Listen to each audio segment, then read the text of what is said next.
Havia um obstáculo objetivo para o meu comparecimento. Eu não tinha dinheiro. Raspando tudo, me restavam só 9 rublos. Mas 7 eu teria de usar no dia seguinte para pagar o salário mensal de Apollon, meu criado, que morava e trabalhava em minha casa ao preço de 7 rublos, sem direito à comida. Não pagar o salário era impossível, tendo em vista a personalidade de Apollon. Mas sobre esse canalha, sobre essa praga na minha vida, vou deixar para falar em outra ocasião. No entanto, eu sabia, afinal, que apesar de tudo eu não ia pagar salário nenhum e iria sem falta ao tal jantar de despedida. Naquela noite tive sonhos monstruosos. Não admira. A noite toda fui esmagado por lembranças dos anos de trabalhos forçados de minha vida escolar. E eu não conseguia me desembaraçar delas. Quem me confiou naquela escola foram uns parentes distantes, dos quais eu dependia e dos quais desde então eu nunca mais tive notícia. Me enfiaram lá na condição de órfão, já acabrunhado pelas repreensões deles, já pensativo, calado e arredio, desconfiado de tudo. Os colegas me receberam com zombarias malévolas e impiedosas, porque eu não era parecido com nenhum deles. Só que eu não conseguia suportar zombarias, eu não conseguia me dar bem com eles com a mesma facilidade com que eles se davam bem uns com os outros. Tive ódio deles desde o início e me isolei de todos, fechando num orgulho assustadiço, ferido, exacerbado. A grosseria deles me revoltava. Riam cinicamente da minha cara, da minha figura desajeitada. Entretanto, eles mesmos tinham as caras mais idiotas.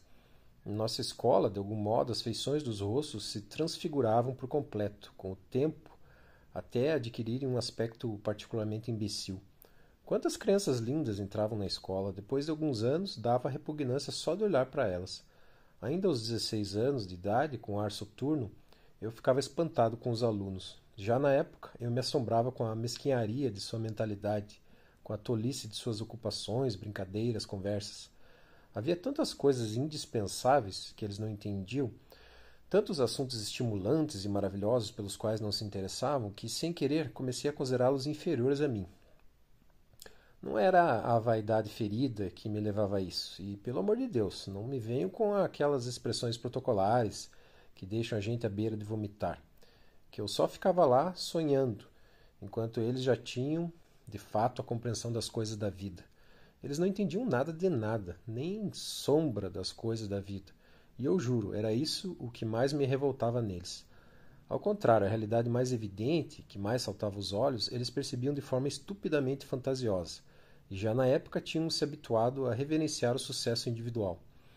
Tudo o que era justo, mas desdenhado e espezinhado, de tudo isso eles riam de forma cruel e infame. Tomavam um cargo elevado como sinal de inteligência. Aos 16 anos, já trocavam ideias sobre sinecuras. Claro, boa parte disso vinha da estupidez, dos maus exemplos que os rodeavam o tempo todo, na infância e na adolescência. Eles eram depravados até as raias da monstruosidade. Sem dúvida, boa parte disso era sobretudo uma aparência, um cinismo calculado. Claro, a juventude e certo frescor também transpareciam até mesmo neles, por trás da depravação. Só que neles mesmo esse frescor nada tinha de atraente e se manifestava como uma espécie de libertinagem. Eu tinha um ódio tremendo deles, embora talvez eu fosse ainda pior do que eles. Por sua vez, eles me pagavam na mesma moeda e não escondiam a repugnância que sentiam por mim. Só que eu já não queria mais o amor deles. Ao contrário, o tempo todo, o que eu desejava com mais ardor era a humilhação deles. A fim de me livrar de suas zombarias, comecei de propósito a estudar o máximo possível e consegui a duras penas um lugar entre os melhores alunos. Isso produziu efeito. Além do mais, todos eles começavam a compreender que eu já lia livros que eles não conseguiam ler e compreendia coisas, não incluídas nas matérias de nosso curso especial, de que eles nunca tinham ouvido falar. Eles encaravam isso com escárnio e ferocidade, mas se sentiam moralmente subjugados, ainda mais porque até os professores, por conta disso, me dedicavam sua atenção. As zombarias cessaram, mas restou a animosidade e se estabeleceram relações frias e tensas. No fim, eu mesmo não estava mais suportando. Com os anos, desenvolveu-se a necessidade de companhia, de amigos. Experimentei me aproximar deles, mas tal aproximação sempre resultava artificial, e por si mesma logo chegava ao fim. Certa vez tive uma espécie de amigo, mas no fundo eu já era um déspota. Queria dominar sua alma de forma ilimitada, queria incutir nele o desprezo pelo meio que o rodeava. Exigia dele uma ruptura arrogante e definitiva com aquele meio. Eu o deixei assustado com a minha amizade apaixonada. Cheguei a levá-lo às lágrimas, às convulsões. Ele era uma alma ingênua e sem forças para resistir. Porém, quando se rendeu a mim por completo, logo passei a ter ódio dele e afastei-o de mim. Como se eu precisasse de um amigo só para alcançar a vitória sobre ele, só para obter sua submissão. No entanto, eu não podia vencer a todos. Meu amigo também não era parecido com nenhum dos outros e constituía a mais rara das exceções.